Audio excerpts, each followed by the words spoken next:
Chuva, alagamentos, motoristas ilhados. Esse é o balanço da chuva de hoje à tarde em Valparaíso. Ruas viraram rios com a forte correnteza. Motoristas precisaram ser içados de carros. MP houve envolvidos no desvio de dinheiro na Igreja Católica de Formosa. Continuam as buscas pelos fugitivos da cadeia de Cristalina. E a preparação do Lusiânia para o jogo decisivo contra o Gama. É agora, no Jornal Anhanguera, segunda edição.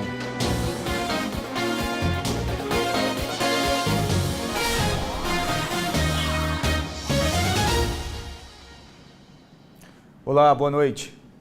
Mais uma vez, o caos tomou conta de Valparaíso. Hoje à tarde, um temporal que durou cerca de 1 hora deixou ruas e avenidas alagadas. Carros ficaram presos no meio da enxurrada. Pessoas tiveram que ser resgatadas. Várias ruas ficaram totalmente alagadas.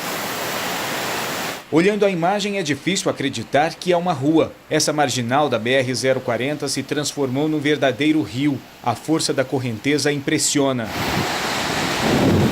A enxurrada invadiu essa loja de tintas. Esse carro ficou preso no meio da enxurrada. O motorista precisou ser içado. A BR-040 ficou interditada nos 2 sentidos. A BR-040 parou, os carros não conseguem andar mais. Olha só a quantidade de água. No setor Morada Nobre, esse carro preto foi arrastado pela força da correnteza. Levou. Nesse vídeo, os moradores registraram a força do vento. E ainda nessa edição, a gente traz novas informações sobre esse temporal em Valparaíso. Os 4 padres, membros da administração da Diocese e o bispo de Formosa, Dom José Ronaldo Ribeiro, começaram a ser ouvidos hoje pelo Ministério Público. Os depoimentos vão até sexta-feira, quando termina o prazo da prisão temporária dos suspeitos, presos ontem durante uma operação do Ministério Público. A fraude era comandada pelos religiosos, mas entre os presos também estão 2 empresários. As investigações do MP apontam que eles são os laranjas no esquema. De acordo com o Ministério Público, a lotérica que estava no nome desses 2 laranjas custou R$500 mil e foi comprada em 2014. Notas promissórias e uma conversa gravada entre os suspeitos confirmam que a lotérica pertencia a um dos padres e que o dinheiro usado para comprar o estabelecimento foi desviado da igreja. Segundo as investigações, parte da lotérica foi paga em dinheiro e o restante debitado em notas promissórias. Neste relatório parcial divulgado pelo MP, mostra a conversa entre um laranja e o padre de posse Moacir Santana. Aqui eles conversam sobre o outro empresário. O padre diz que Pedro não ficará na lotérica nenhum dia a mais, que irá conversar com ele e dizer que está livre para montar outro negócio, desde que não atrapalhe na lotérica, e que Pedro vai querer o dinheiro para ele. Em seguida, o padre fala que sugeriu ao Pedro fazer um consórcio para pagar o que deve a ele. Segundo o MP, o bispo Dom José comandava o esquema. As investigações começaram no ano passado, depois que fiéis suspeitaram de gastos excessivos feitos pela Diocese de Formosa. Mais de R$2 milhões foram desviados pela quadrilha de dízimos, festas religiosas e casamentos. Esse dinheiro, uma vez que ele era arrecadado, ele deveria 10% dessa arrecadação ser encaminhada para a Cúria e 15% do dinheiro arrecadado nos festejos também para a Cúria, para a sua manutenção. Então, os desvios se davam nesse momento. Por nota, a Conferência Nacional dos Bispos do Brasil manifestou solidariedade à Diocese de Formosa e disse que a verdade dos fatos deve ser apurada com justiça e transparência. O advogado do bispo Dom José Ronaldo Ribeiro disse que não vai se pronunciar. Nós tentamos contato com a defesa dos 2 empresários e do padre Moacir, citados na reportagem, mas não tivemos respostas. Intervalo comercial e na volta a gente mostra que a polícia continua as buscas para tentar recapturar os presos que fugiram da cadeia de Cristalina. E ainda, um carteiro é assaltado e espancado por bandidos. Agora 7h26, a gente volta já.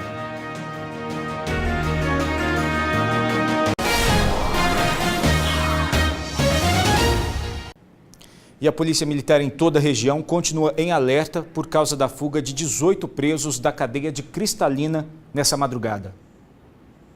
A fuga foi registrada por um morador de um prédio. Por volta de 1h30 da manhã, dava para se ouvir os tiros. Foram vários disparos. De acordo com a polícia, cerca de 10 homens que estavam em carros e motos cercaram o presídio e atiraram contra os agentes que faziam a segurança. Houve troca de tiros também entre a PM e 5 pessoas que estavam dentro desse veículo, que teria sido usado no resgate dos presos. Nós já descobrimos de quem é esse veículo. É uma pessoa que já tem passagem na polícia e provavelmente está envolvido nessa fuga. Segundo a Diretoria de Administração Penitenciária, os presos quebraram a laje de uma das celas. 18 conseguiram escapar pulando o muro de casas e se escondendo pelas ruas. Dona Fátima mora ao lado do presídio. Durante a fuga, os detentos invadiram o quintal dela. Eles deixaram para trás chinelos e marcas de sangue na parede. Quando a polícia bateu na minha janela, eu desconfiei. Falei, eles estão dentro do quintal, porque os cachorros estavam latindo desesperadamente. Um dos presos foi recapturado pela polícia ainda de madrugada. Ele estava caminhando na BR-040 sentido Lusiânia. A polícia acredita que ele estava indo para a casa de parentes que moram em Campos Lindos, um distrito de Cristalina. Quem mora perto da unidade diz se sentir inseguro todos os dias. 1h pouco da manhã, o povo vem da faculdade, igual minha filha, sobrinha faz faculdade. Chega geralmente um horário desse, olha o perigo que ela está correndo. E agora há pouco, a Diretoria-Geral de Administração Penitenciária informou que mais um preso foi recapturado. Agora são 16 foragidos. Em Planaltina, no Distrito Federal, um carteiro foi assaltado e mesmo sem reagir, ele foi espancado. Em pelo menos um ano, pelo menos 25 carteiros foram assaltados no DF. Passava das 11 da manhã. O carteiro se preparava para fazer uma entrega na quadra 3 do Jardim Roriz, em Planaltina, quando foi atacado pelos bandidos. O primeiro já chegou imobilizando o trabalhador. O carteiro não reage, levanta as mãos deixando cair a caixa. O segundo se aproxima, parecendo procurar pela chave do carro de entregas.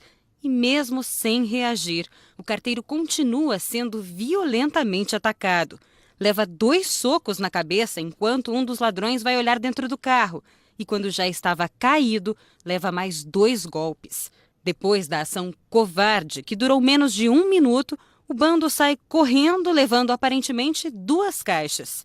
Foi o segundo assalto a carteiros em Planaltina num intervalo de 3 dias. O Sindicato dos Trabalhadores dos Correios diz que registrou de março do ano passado para cá pelo menos 25 casos de assaltos a carteiros aqui no DF. A maioria em Samambaia, Taguatinga, Águas Claras e Vicente Pires. Em fevereiro do ano passado, esse carro dos Correios foi roubado em Sobradinho e recuperado horas depois. Um mês antes, menores roubaram esse outro carro de entregas no setor O, em Ceilândia. Eles tentaram fugir, mas bateram no poste e acabaram apreendidos. Neste outro caso, o carteiro foi sequestrado quando chegava nessa casa. Ele foi liberado horas depois no Parkway e o carro localizado no Núcleo Bandeirante. As mercadorias não foram recuperadas. Por causa do aumento no número de assaltos a carteiros, o Sindicato dos Trabalhadores dos Correios chegou a pedir escolta para quem trabalha nas regiões com maiores índices de violência, como já acontece em outras cidades do país. Isso foi no ano passado. Segundo o sindicato, a escolta não chegou a acontecer. Houve apenas um reforço no policiamento, algo que, segundo a entidade, não durou muito tempo. Houve alguns momentos que houve algumas ações paliativas, por parte da empresa, em parceria com a Secretaria de Segurança, mas foi em determinados momentos, depois acabava ficando a rotina dos dias normais, onde o carteiro tem que passar a entregar no dia, nos seus distritos, normalmente como ele fazia e sem nenhuma proteção. 2 menores foram apreendidos, um terceiro suspeito ainda está foragido. As encomendas não foram recuperadas. Os Correios disseram que desenvolvem ações preventivas em parceria com os órgãos de segurança para evitar os assaltos. A Secretaria de Segurança do DF disse que a PM pode dar apoio a alguns carros, mas não pode fazer escolta. Em instantes, a gente traz as últimas informações sobre o temporal que deixou muitos estragos em Valparaíso. E ainda, a preparação para o duelo de vida ou morte do Lusiânia. 7h33, fique com a gente.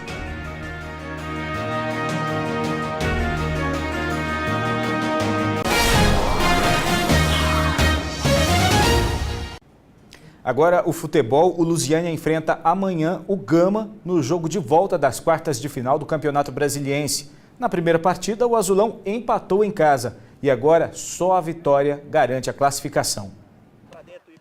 O Lusiânia vai pro tudo ou nada. Amanhã pode ser a última partida do time.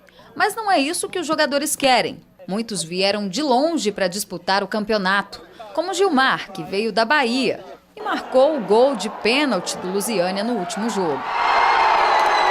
O pensamento de todos quando foi contratado pelo Lusiânia é um só, né, que é em busca do título.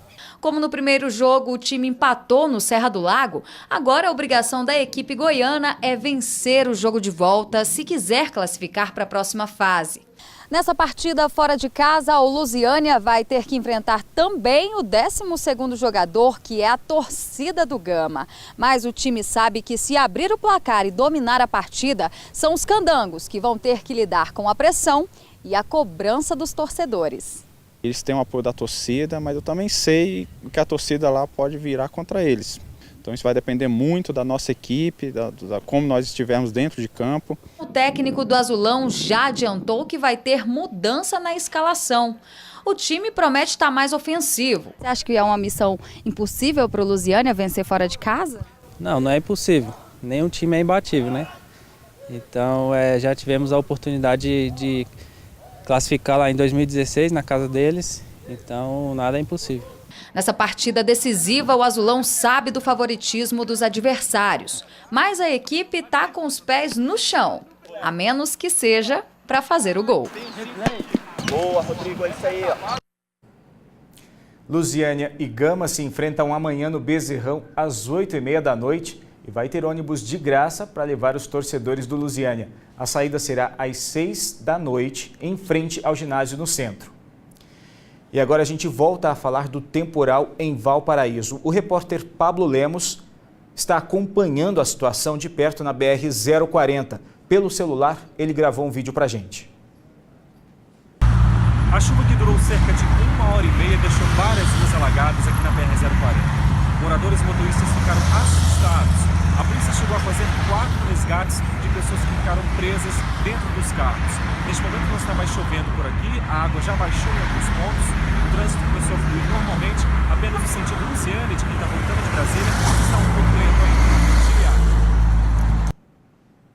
Obrigado, Pablo. E agora há pouco nós conseguimos falar por telefone com o secretário de Obras de Valparaíso, Antônio Reis. Ele disse que equipes da prefeitura estão agora à noite nos locais mais atingidos pelo temporal, avaliando os estragos. Amanhã, no Jornal Anhanguera, você acompanha a cobertura completa desse dia de caos em Valparaíso. E o J2 de hoje fica por aqui. Uma boa noite para você e até amanhã. Tchau!